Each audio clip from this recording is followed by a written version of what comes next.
Hello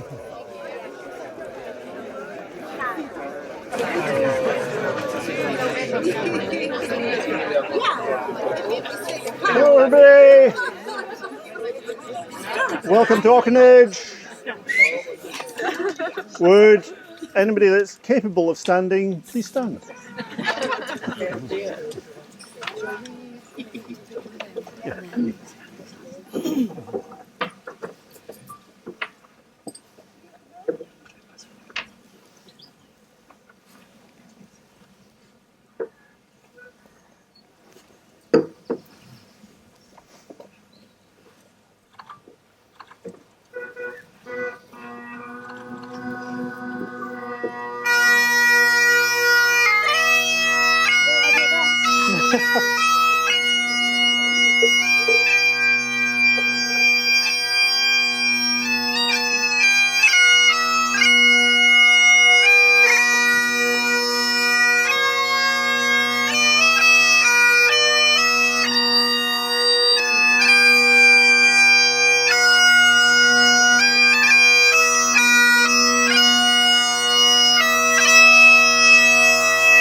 Thank you.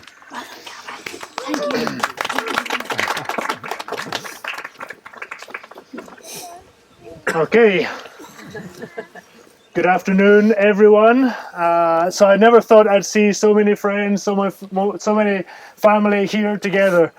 Mainly because it's so bloody difficult to get here. And also because it's quite difficult to convince people to take their summer holidays in Scotland. But you came.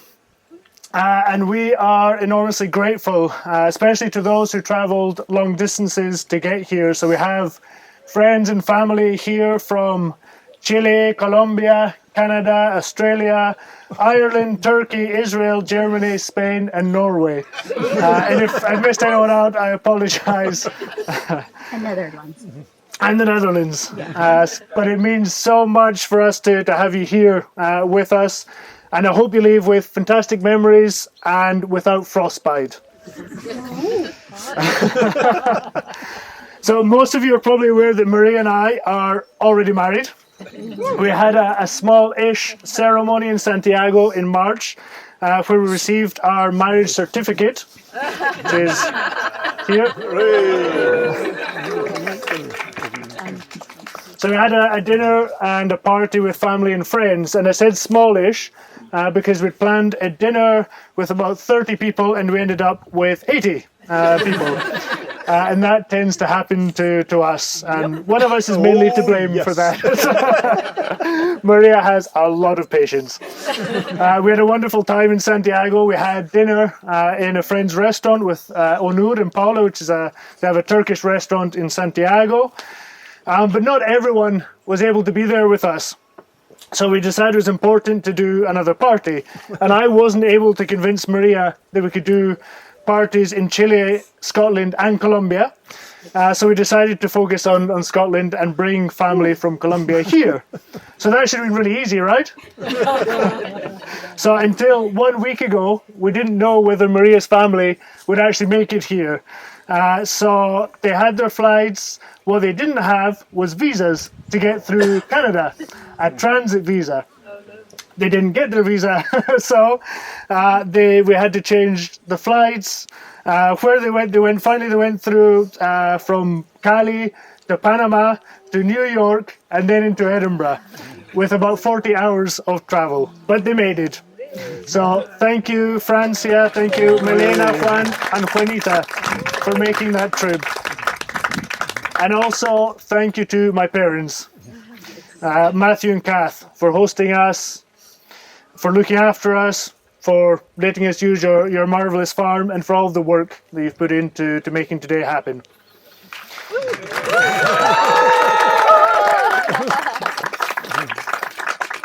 So we're here to celebrate our marriage, our family ties, and also our friendship with all of you. We've got various different activities lined up for the rest of the afternoon and the evening. But something very important is that this is meant to be relaxed and it's meant to be fun. If we're behind time, it's fine. If it starts to rain, no problem. If the marquee blows away, which is quite possible here, we'll find a solution. What's important is spending time with all of you. So Maria and I met just over 6 years ago in a nightclub in Santiago. That's a discoteca for those in Latin America. Nightclub has another meaning in Latin America. Now, Maria and I have slightly different versions of this story, but this is the real one right here. That's not true. So I was out with one of my flatmates after having some dinner together, and we were deciding what to do next. We were in a place called Parque Araucano in Santiago. Various people here will know that place. It has restaurants, bars, discotecas, and we were having a look around, and someone caught my attention in a line to get into a nightclub called Mosai Cafe, and I thought, that is the most beautiful woman I've seen in my life. Now, when it comes to women, I've always been quite shy and lacking in confidence. But I told my friend, by the end of the night, I'm going to have her number. Now, my friend was also female, so I thought it was quite prudent to tell her to go to the bar and get some drinks. Give me 10 minutes to sort this out. So I politely asked her to leave us for a moment, and then I was able to work my magic. But this is hard to believe. The results weren't forthcoming. So I was being ignored. Maria went elsewhere. I was trying to make some conversation with her friends, but I was getting nowhere. And then I noticed that Maria was about to leave. So I had one last chance, and I went in. It was now or never. And she was, in quite an evasive and unfriendly manner, she eventually gave me her phone number, and then she left. And I thought, she's a bit odd. But we'll see how this pans out. Well, this is how it panned out. We went on a few dates. We got married. There were a few ups and downs between those 2 points. Some challenges. With Maria's company, in the first year we were together, we moved into a flat in the first year. We were together, and everyone knows I'm really tidy and organized. So I suffered a little bit with Maria there. We lived in an apartment where in the summer it was about 30 degrees day and night during the summer, and there was noise from the metro all day and all night. But we got through it, and we moved out, and then the pandemic began. And there was no escape. So this was the real test between us. But we had a great time. We got on well. We laughed. We managed to coordinate between our jobs. We figured out how to live together. And it was fantastic. And during that time, we realized this relationship is going to work. So a couple of years ago, we bought our first apartment, a beautiful place together beside Cerro San Cristobal in Santiago. Many of you will know that place. So that was a real life changer for us. It was close to our work, close to nature. We suffered a little bit with our neighbors. So actually, I need to tell you a small story there. We have some of our neighbors here. We have Pami and Cesar. We have Vicky, Matias, and Nawel. And it's quite amazing that they managed to come from Santiago to join us here. But there's something more amazing than that. 4 months ago, we managed to flood them. So at 1 o'clock in the morning, we had Matthias come up to our apartment and tell us it was raining in their apartment. So a pipe had burst in our kitchen. someone hadn't shut off the pipe that was used for watering our plants. And that brings me to Maria. Before we talk about Maria, there's another woman that's very special to me. She's a little bit younger, and I'm going to call her down here. Juanita, si puedes venir.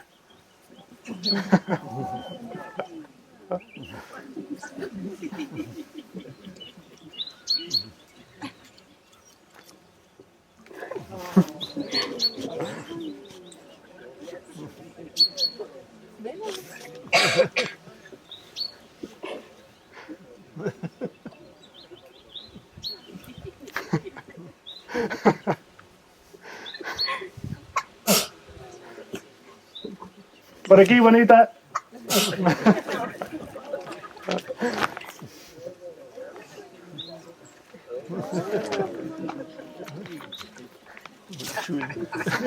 Nonchalantly.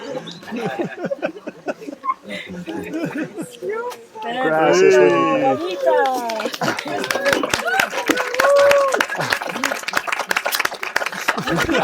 Gracias, bonita.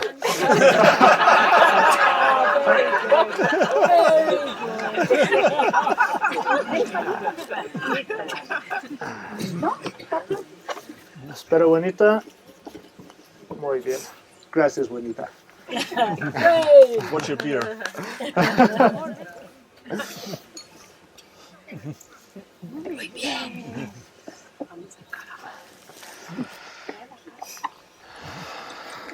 So here you can imagine we have the rings. I hope the rings are here. They are. Well done, Juanita.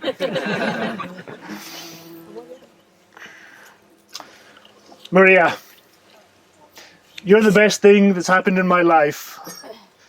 I'm so grateful that you're the first thing that I see in the morning and what I see last before going to sleep. You make every day special, and the more I learn about you and the more time that we spend together, the more that I love you and the more I want to be with you. You make me a better person. You challenge me every day. You push me to be stronger, to achieve more, and when I struggle or fail, you're there to pick me up and keep me going. You have so many qualities that I try to emulate, and every day I learn from you. From your determination, your kindness, your humor, your passion, your empathy, your courage, and your humanity. Together, we've grown, we've matured, we put focus on listening to each other and every day strengthening our relationship. And that's something we need to continue to do. And it's going to be more important than ever because in 2 months, we're going to be facing what is going to be the most joyous moment for us, but it is also going to bring us the greatest challenge we've faced. We're going to need to maximize all of the aspects of a relationship that make us empathic, understanding, strong, resilient, and happy. And we need to keep working on those aspects that weaken us.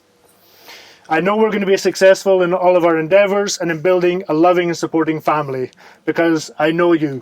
I know what you value and I know what you expect. We'll face challenges and we'll face difficult times, but as you've always been there for me, I'll be there for you and for our family. I'll be there to support you, to care for you, and to love you, no matter the circumstances. I'm excited for this new stage in our lives, and I'm grateful to be sharing it with you. And I want you to know that I'll be here for you for whatever you need. Thank you for being my wife. I love you.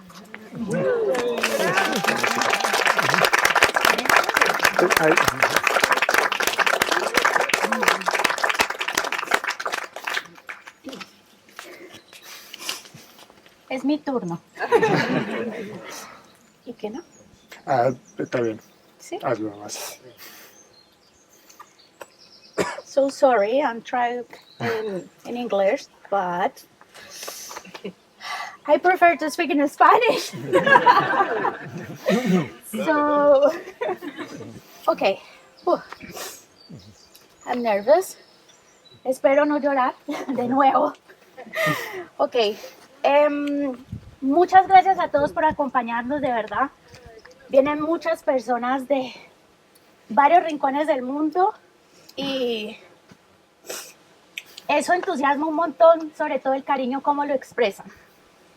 Hoy es la oportunidad de que ustedes sean testigos de yo expresarle el cariño a este hombre con el cual he compartido tantos años y bueno, espero compartir muchísimos más porque estoy preparada para ello.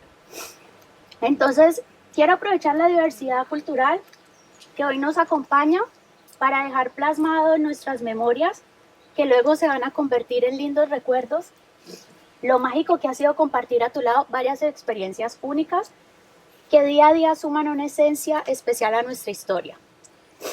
Hace unas semanas, en nuestro departamento en Chile, después de que pasó la inundación, obviamente, mientras hablaba con nuestro pequeño Noah, me atreví a confesarle lo siguiente. Elegí a un hombre maravilloso, del que no me da vergüenza ser cursi y decir que me enamoro todos los días, como cuando lo vi por primera vez en aquel bar, sintiéndome atraída por esos ojos azules. Estoy segura de no haberme equivocado al elegir a tu papá, un papá increíble, al que amarás como tu gran superhéroe, porque además de eso es enorme. Todavía no entiendo cómo algunos amigos le dicen Daxito. Este mismo hombre todos los fines de semana te preparará desayuno bomba saludable favorito, huevos con tomate y mucho picante.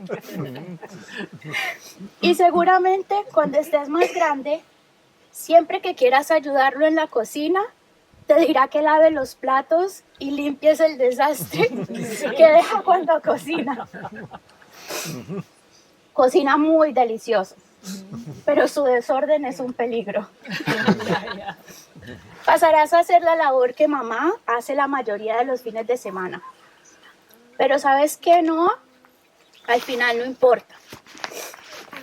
Porque este mismo hombre que tengo al frente, que es tu papá, mi esposo oficial desde hace 3 meses, te enseñará a ser persistente, disciplinado, amable, humilde, gozador y sobre todo te enseñará a cómo construir amistades tan fuertes y carismáticas de todas partes del mundo que están dispuestas a viajar largas horas para venir a bailar y darlo todo porque saben que es un fiestero por esencia. Vas a amar tanto a este hombre como yo lo he venido haciendo durante 6 años y como lo haré durante los próximos años de mi vida que tendremos para disfrutarte y verte crecer. Douglas Aitken, mi amorcito, te entrego oficialmente este anillo como una representación tangible de todo lo que hemos construido juntos y por todo lo nuevo que vamos a construir. Te amo mucho.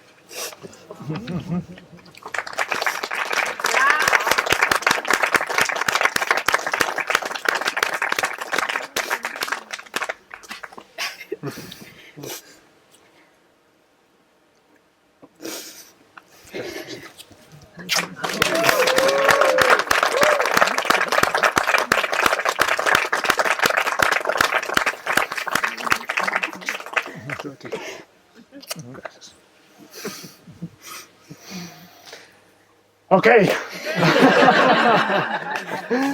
With that, we are going to have a little bit of a break just now. We'll be having dinner at 6 o'clock. My watch says 1 o'clock in the morning. I'm not sure what time zone that is at, but it's not correct. But we'll be going into the field for dinner at 6. So we have, I'm really not sure if this is correct. Is it 5 at the moment? So we've got, yeah, okay, thank you. An hour just to get to know each other, to share memories, meet new people, and enjoy yourselves. Ooh. Yes. Can folk help us take the benches up to the field? And you want us to do our bit up later then? We don't need to. We don't need to talk. Whichever. Doesn't matter. No, Doesn't matter. yes. Come up.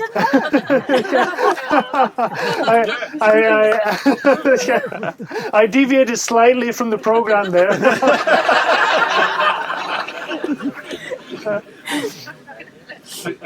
At the ceremony in Chile, Doug said to us, this was after the marriage ceremony. Doug WhatsApped us because there was maybe a space of 3 hours, and Doug's WhatsApped and said, "Do you two want to? Do you want to say anything? You know, at the dinner?" And we're like, "Okay." So we scribbled a few things, and that was fine. And then this time, about a week ago, Doug said, "Do you want to say something?" And then I was quite happy if you'd forgotten. But you're going first. And we'll not keep you long. We'll do our best not to keep you too long. So, as Doug said, thank you for making it here. It's not easy, and some of you have come such a long way, so we really appreciate that.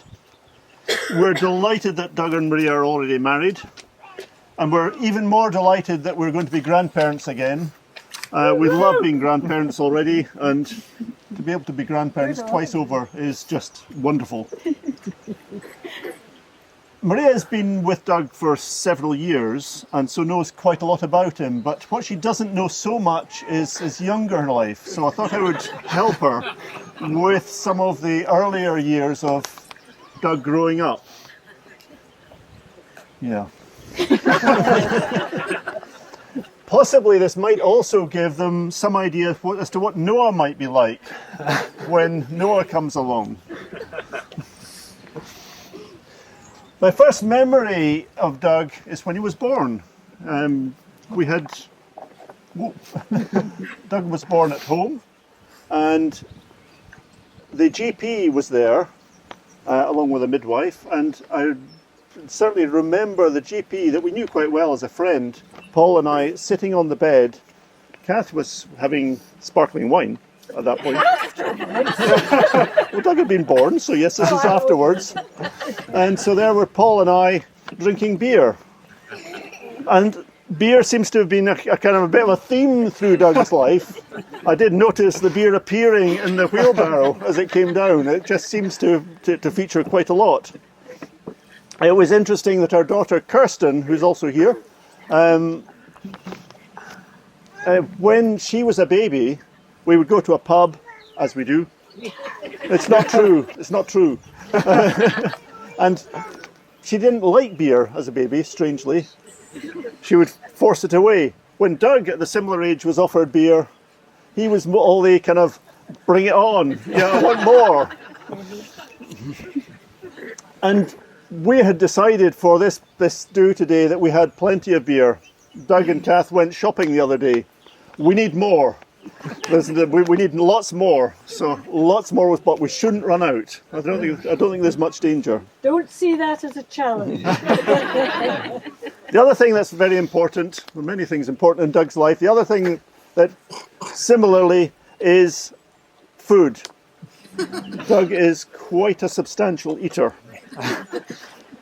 Some of you will know, because you were with him at university, that his nickname at university was Meat. Carney.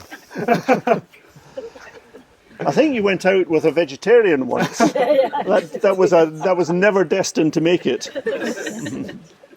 Eggs are very important as well as meat. We've discovered that we buy lots of eggs when Doug comes, and it's strangely not enough. As Maria said earlier, the kind of signature dish involves lots of eggs.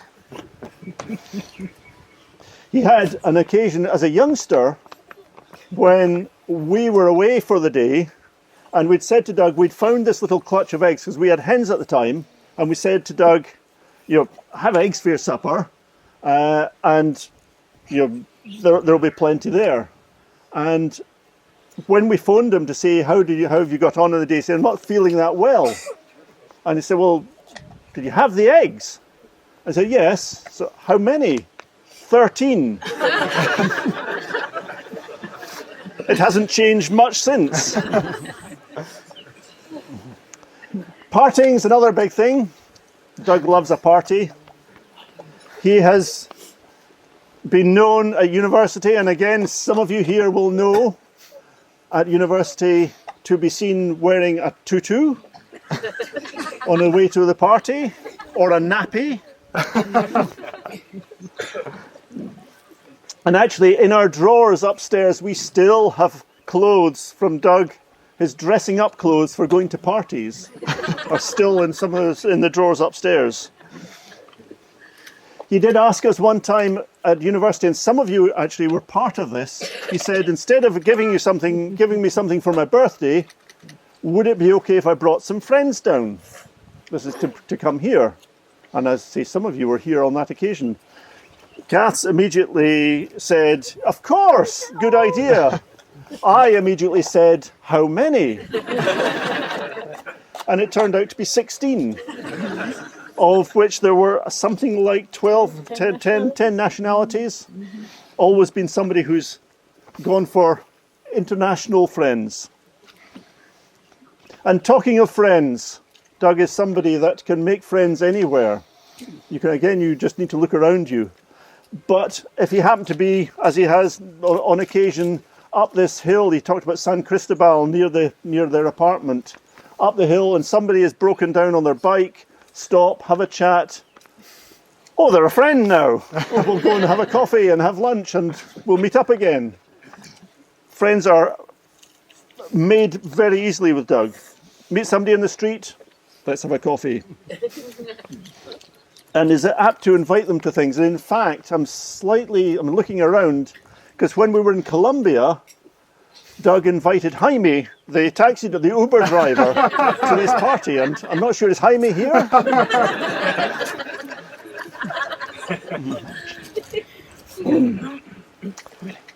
So, Maria, you must have worked out by now that as long as Doug has friends, beer, parties, eggs, food, he's pretty happy. And you. And Maria. So it's actually probably not a bad list for anyone. So something that we could all aspire to is to achieving the same as Doug on those. So really, thank you all for coming and sharing this wonderful celebration with us. Kath is going to say a little bit as well. So I'll pass over to you. Righty-ho. Just want to share with you that the first time we ever met Maria was about 5 years ago, so maybe a year after Doug and Maria had been together. And it was a real baptism of concentrated time with us. And of course, at that time, we were only Doug's mum and dad. We weren't parents-in-law. But we had initially 3 nights at the apartment and then 10 full-on nights in Patagonia, Chilean Patagonia. So we were spending maybe anything from 4 to 6 hours in the car every day. And every night would be staying at a different cabana with a wee cabin. Lovely little cabins, but separate bedrooms, but one loo, so not a lot of privacy. So we all got to know each other quite well and discovered that we shared a sense of humour. So that all worked very well. So it wasn't surprising that when we went to Colombia in December and January of last year, and we met Maria's family, and we had an absolute blast. We had such a lot of fun visiting all sorts of amazing places in Colombia. Fabulous country, vibrant, colour, loads of fruits, loads of flowers, oh, amazing. And food, tremendous food. And Juan is a really good cook too. So we are delighted to be joined with the Mezú Carabali family. And we thank God for all of you being here and all of you managing to get here, because it's been quite some task, and it's enormous tribute to everybody to have been able to get here, and we're very, very glad and delighted that you're with us. So if you still have something in a glass, would you raise it, please? And we'll drink a toast to Doug and Maria. Cheers. Doug and Maria. Doug and Maria. Oh, what a shame. Well done, you two. You sit down. Do you want to ask people to do things like compost and We can do that. Well, okay. Tiny bit of housekeeping. As I said, when we go up to eat, which will not be till 6-ish, if some folk, anybody that's able, if you can lift a bench, we need all the benches up in the field. And actually the same on the way back. And once we've all eaten, if you can bring your plate, the plates are compostable. So if you put your plate in the compost, which is in the corner of the garden, do not put your fork in the compost, please. There's a bucket beside for the fork. And then there'll be ice cream in the shed. Anything else? No? No? Okay. Todo bien.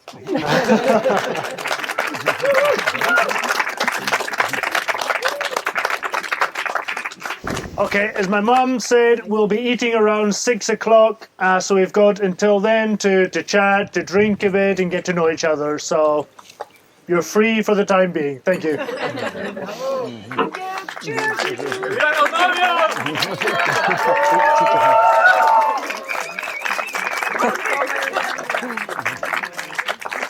And thank you, Gavin.